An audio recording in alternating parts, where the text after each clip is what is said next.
Hello and welcome back to Football Manager 2019 with USL Dunkerque in the French 3rd Division.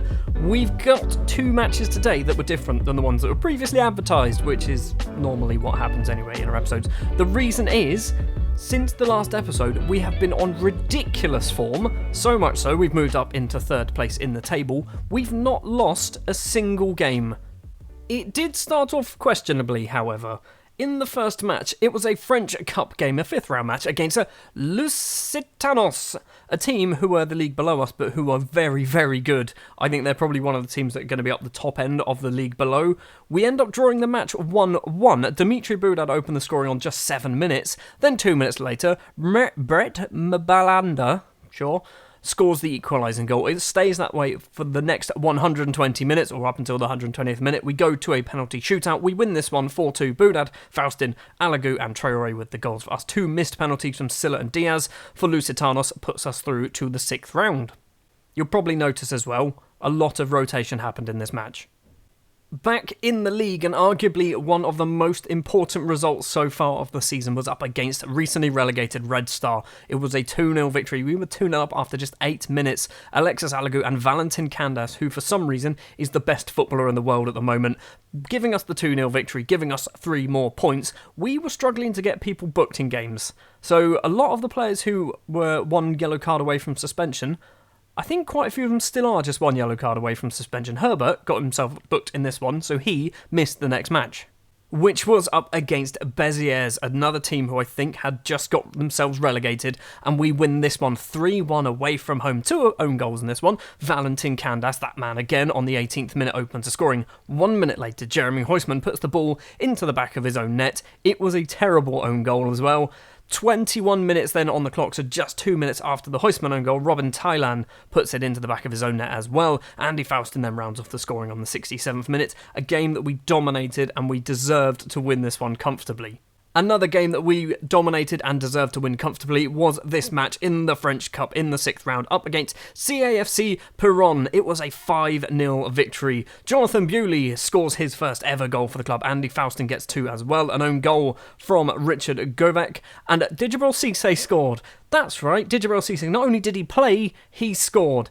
These are not a very good opposition. So, again, Bit of rotation. Not so much in this one. Jonathan Bewley and Paul Perrin making their debuts in this game, and they combined together. Perrin got the assist for Bewley's goal after just 6 minutes. Back in the league and back in the victories again. So far, we haven't lost a single game up against Pau. It was a 4-1 victory. We were 1-0 up after just 9 minutes. Ibrahima Kone with the own goal, the goalkeeper for Pau. Then in the 41st minute, Yacine Bahassa makes it 1-1. Andy Faustin gets the first of 3 just before half-time. His second one comes in the 68th minute, and then in the 83rd minute, rounding off his hat-trick. That is the best performance I've seen from Andy Faustin all season so far.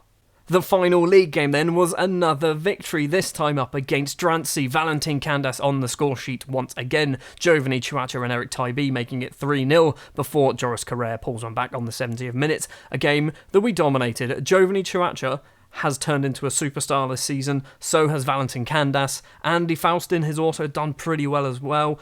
Kevin Nzuzi-Mata, a player who should be doing good, isn't doing so good. To be honest, I think it's all coming together. It might be, I know I said this in the first episode, but this might be the season that we go up. I don't know. There's still a lot of football to play. We've got one more match to talk about. It was once again in the French Cup, in the 7th round this time, against St. Louis Noueg, maybe. It was a 1-0 victory, Valentin Candas with the goal, Giovanni Chuacha picking up the Man of the Match award. This is what I'm saying. Those two turned into very good footballers, and I don't know where it's come from. So yeah, things are looking up for us at the moment. We have won every single game since the Fleury match, including the Fleury match.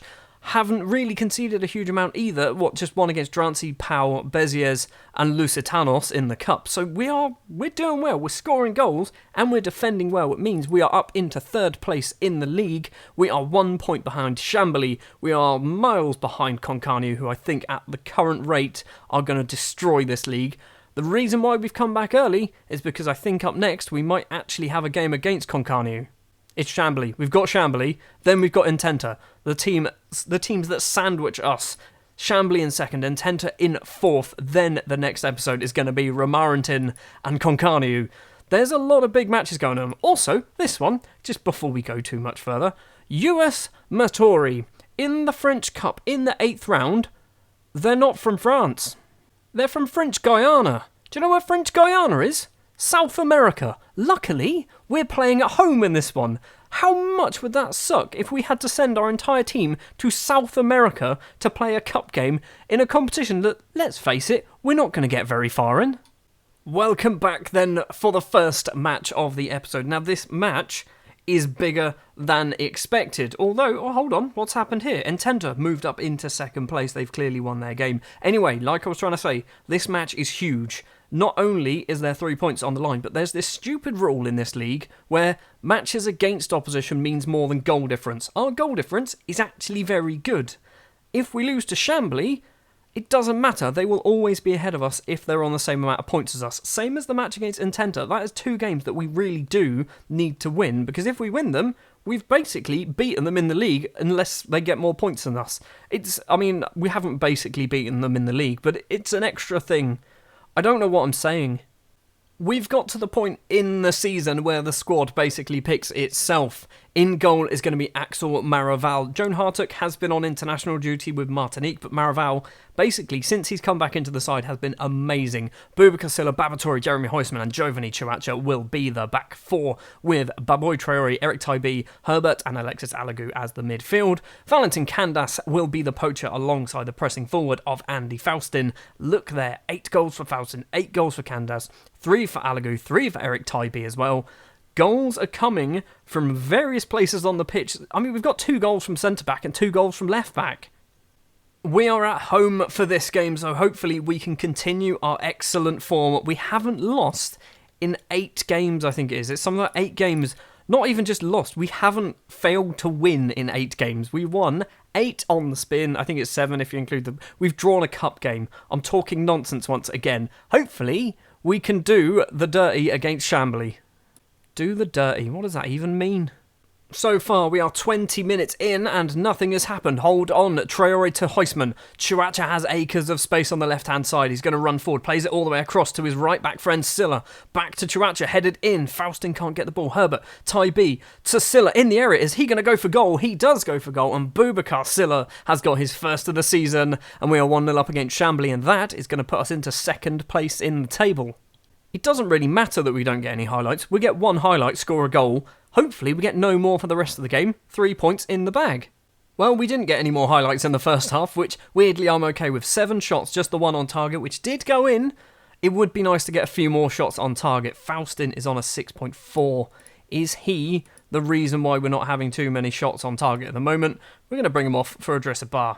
I feel kind of sorry for Idrissa Ba and Kevin Nduzi-Mata. They're 2 players that really probably deserve a bit more football. But because you can only play 2 strikers, or we only play 2 strikers, they're not really getting in. Ahead of Candas and Faustin, who are, as you saw earlier, they've got 8 goals each, 16 between the pair of them. The second half is as highlight-filled as the first half by the looks of it. We've gone all the way through to the 80th minute. Not a single highlight at all in the second half. Right, Candas can come off. What we're going to do, we're going to do that. I don't know whether that's a good idea at all. We're going to go for it anyway. So, Alagu has moved up to be a poacher. Dimitri Boudad for Candas. Do we do another sub? We do not. We hold on until about the 87th minute and do a time-wasting one. Which would be now. Giovanni Chouacha has picked up an injury, so you've made my decision for me. We've got 2 minutes to play. Chouacha slowly walking off the pitch. I've already subbed him. 4 minutes of injury time. We're going to get nothing, are we? We've got 30 seconds left to play. This first half, this entire match was pretty dull and pretty boring, but I'm okay with that. If it's going to end in a 3 points for us, if it's going to end with us beating Chambly and having that weird little not quite goal difference thing above them, so this is very useful to us. We're into second place in the table once that whistle blows, and there it is. Second place in the table. Is this the season where we actually go up? Oh, it's good reading. It's really good reading, because up next we've got Entente. If we beat Entente, we will be on 33 points. Third place will be on at most 31 points. Entente will be sat on 28. There is going to be clear ground potentially between 3rd and 4th place at this rate. It's not ideal. Chouacha has pulled his groin, but he's only going to be out for 3 to 4 days.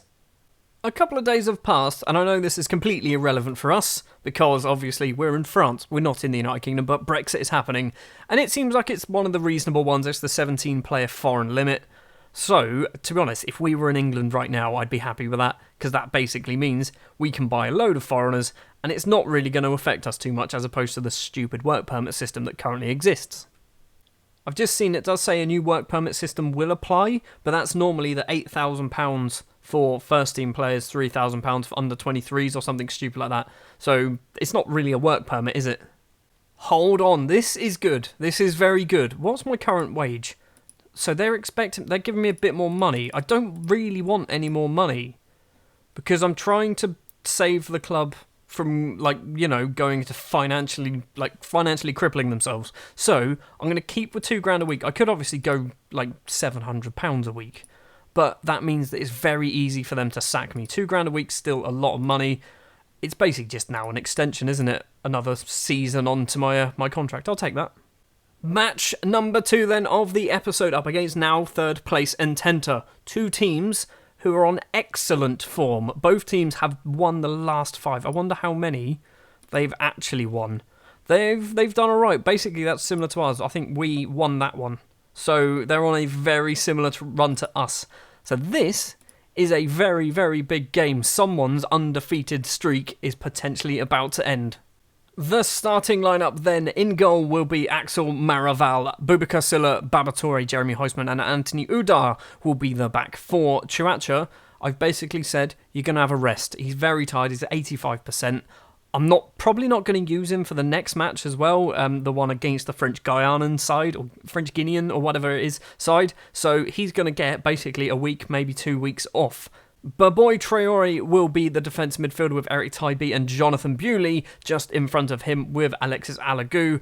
As the advanced playmaker, Valentin Candas and Andy Faustin are the strikers. Herbert has picked up a small knock. He is fit apparently, but I don't really want to risk it. It just said that he's scheduled to return to full training tomorrow. I'm not going to risk it. He's a very important player. Same thing with Alexis Alagoux. If they both get injured, we're kind of screwed. This is going to be the first time that you're going to get to see Jonathan Bewley, who apparently is a star player. Why is he a star player? Why are you telling me this? I mean, this is Jonathan Bewley. You've seen him before. He hasn't really changed much from the last time. Maybe got worse at crossing. Maybe got better at anticipation. I don't quite know. Anyway, Johnny Bewley, as we're going to call him, is going to be making his on-screen debut. I think he's only played 1 or 2 games for us. He's done all right. He scored a goal. I need to remember that whenever we play these, we wear our third kit, which is this black and yellow thing. Labor with a ball on the right-hand side with 14 seconds in. Huisman tackles him. Good. Free kick for Ententa is Perez. He goes for goal. It's Maraval's save. Udar can clear it, and no more will come of that highlight. Andy Faustin with a deep free kick for us. Candas heads the ball forward. We've almost won a corner. Salamone upfield to the halfway line. Boubacar Silla for us controls it badly. Udar forward to Valentin Candas into the area. Is he going to make it 1-0? He doesn't. He gets tackled, but we do win the throw on, which we don't get to see. Already, this match has been more exciting than the last one, and there's been no goals. As I say, it's been more exciting. Nothing has happened. Nothing has happened since that little flurry of activity at the start. It's probably going to go in at half-time at 0-0, isn't it? Hold on. We've got a throw on. Udar to Johnny Bewley. To Anthony Udar on the left-hand side, inside. Alagoux runs forward, plays it to Faustin. Valentin Candas smashes it over the bar and into the empty stand. Half-time then, it is 0-0. We've had no shots on target. That is not very good at all. Andy Faustin's on a 6.6, so, I mean, we're not playing badly. Alexis Alagoux is on a 6.5, and so is Eric Tybee. Maybe at some point they might need to come off the pitch, but at the moment we're going to stick with this. Hopefully they can, have some shots on target. Throw in deep, or not deep, throw in inside the Ententa half. Silva to Silla. They've got about 3 Sillas on their team. Silva with the ball on the left-hand side. Inside to D Silla. Where is he going to go? Back to Dai. Dai across to M Silla. So many Sillas. Dai again. Silla. Bewley goes for the tackle, wins the ball. Didn't look like a great tackle. Andy Faustin has run onto that, into the area. Andy Faustin goes for goal. His 9th of the season. Johnny Bewley with the assist. 53 minutes on the clock, and we are in front against Ententa. We are closing the gap. We're not closing the gap on Concarneau. We're definitely not closing the gap, but we are widening the gap between us and third and fourth place and fifth place. Fifth place is a very long way away now, I think. 4 points the difference now between us and third place. Fifth place are on 23, so there's 10 points between us and fifth place. It is all falling into place. We probably need to do a sub of some kind. Tybee's going to come off for Boudad. We're going to swap you two over because I think Boudad's probably going to be better as a box-to-box. Maybe we do that. You're worse as a box-to-box. Are you any good as a Carrilero? Definitely not. Right, we'll just stick with that for now. I don't think we're going to do anything else. We've still got 2 more subs, so we're going to have to do some time wasting very shortly. Here's the first bit of time wasting. Candace off for Adrissa Bar. We've got 8 minutes left to play. We're going to see a highlight not even straight after the sub, before the sub. Silla runs down the right-hand side. Faustin's in the box, controls it. He's been tackled. He doesn't win the ball, and now Intenta can clear it. Is this just a highlight because of the subs, or is something actually going to happen here? Torre to Heisman. Heisman back to Torre. Long ball upfield. Alagu doesn't win the ball. Perez now. Forward to Silva on the left-hand side. Now on the right-hand side. Timotei into the area. It's a good save, and it's cleared by Heisman, I believe. A minute and a bit left to play. We're going to do the final sub. It's going to be Mafal Sek, and it's going to be Alexis Alagu coming off. We are dropping to 5 at the back. That's all we're going to do. Hopefully, it just means that they're not going to get past our 5 defenders now. Corner for Perez to take. There's 10 seconds. They go for goal. Marival makes an easy save. And that is going to be 2 victories in 1 episode. Just 1-0 victories, both of them. But well earned against teams in 2nd and 3rd place in the table. And we have moved up to 2nd now. This is a piece of news that happens a lot. Adams spotted at whatever stadium we're playing at. The Plymouth manager, Derek Adams, is constantly watching Boboy Traore, and he wants him. He's definitely on the list of wanted. It's only minor, but he's still watching him fairly regularly, sorry. I've stuck a £500,000 asking price on him, hoping that would, warn him off. It's not. Maybe. You know what? Let's just do this. Let's double it. Stick that up to 1 million. Let's see what he says now, shall we? That is going to do it then for this episode of Football Manager 2019 with Dunkirk. We're 2nd place. 3 defeats is all we've got so far on the season, but as we are fully aware from our time last season, and from my time as the Burton Albion manager, the second half of the season is always the worst half of the season. Let me correct that. It's not the second half. It's normally January and February, which is the worst part of the season. So, hopefully, we don't have the normal cock-up that I always seem to have in this game, and into the second half of the season, where we just keep going. If the league was to finish right now, we'd be promoted. I've just seen Concarneau, who've still got a game to play. Do we go forward? When are they playing? They're playing tomorrow. Yes, we'll go forward, see how Concarneau and Tor get on. Hopefully Tor can actually win. Probably won't. Yeah, they didn't. Concarneau win 2-0. 14 wins out of 16. Concarneau are basically, they're going to win the league, aren't they? They have to. So, we're 2nd place in the table. I am very happy with that. Next episode, we are not going to go very far at all. There's just going to be 1 match in the middle against this French... I can never remember. French Guinea? Is it French Guinea? French Guinea. French Guyana. French Guyana. I don't know. But against these guys, I've already had a look at some of their players. He's new. He wasn't there before. He's rubbish. This is one of their players who actually looks very good, and I wanted to sign him. Oh, I can sign him. Do I sign him? Do I actually sign him? He'll be a backup. I'm not going to give you any money. This is an insight to how I do transfers. I basically just go, here's some money, here's a contract length. Will you accept? He will. Right, so Eric Alex might be joining us. He looks good. He's got some good finishing. He's reasonable mental stats, reasonable physical stats. I'm okay with that. Anyway, now that I've decided to buy somebody from that random team, I will see you in the next episode. Thank you very much for watching. If you did enjoy, if you wouldn't mind leaving a like, if you want to see more, hit the subscribe button. And we'll be back next time for Romarintin and Concarneau. And hopefully, we can actually finally defeat Concarneau, who arguably are the best team in the league. I say arguably, it's fairly obvious they are at the moment. They are my bogey team. I don't think I've ever beaten Concarneau. Maybe the next episode is the time that it happens.